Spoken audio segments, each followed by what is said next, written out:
અને આગળ વાત રાજકોટમાં સહકારી મંડળીને લઈને મોટા સમાચાર। 60 જેટલી દૂધ સહકારી મંડળીને આઈટીની નોટિસ છે।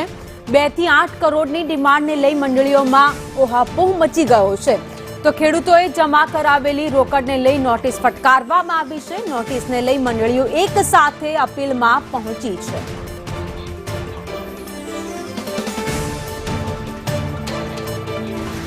डेरी चेरमेन गोर्धनभाई अमारी साथे जोड़ाई गया है। गोर्धनभाई, संदेश न्यूज में आपनु स्वागत है। सहकारी मंडली में अत्यारे जे आखो पैसा ने लईने ओहापो थयो छे, शुं छे समग्र मामलो? पहले तो आपने जे नोटिसो आवी ए बदल आपने जे प्रश्न उपस्थित कर्यो छे ते खूब खूब धन्यवाद ने पात्र छे।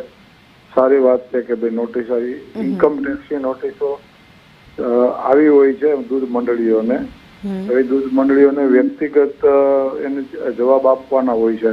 તો એનો શું વહીવટ છે કે ક્યાં છે આપણને ખબર ન હોય, પણ અમુક જગ્યાએ નોટિસો એવા પ્રકારની આવે છે કે કોઈ કઈ એનો કઈ મેળ પડતો નથી, એવી જાતની નોટિસો હોય છે। તો ઇન્કમ ટેક્સની ક્યાંક ને ક્યાંક છતી હોય એવું લાગે છે।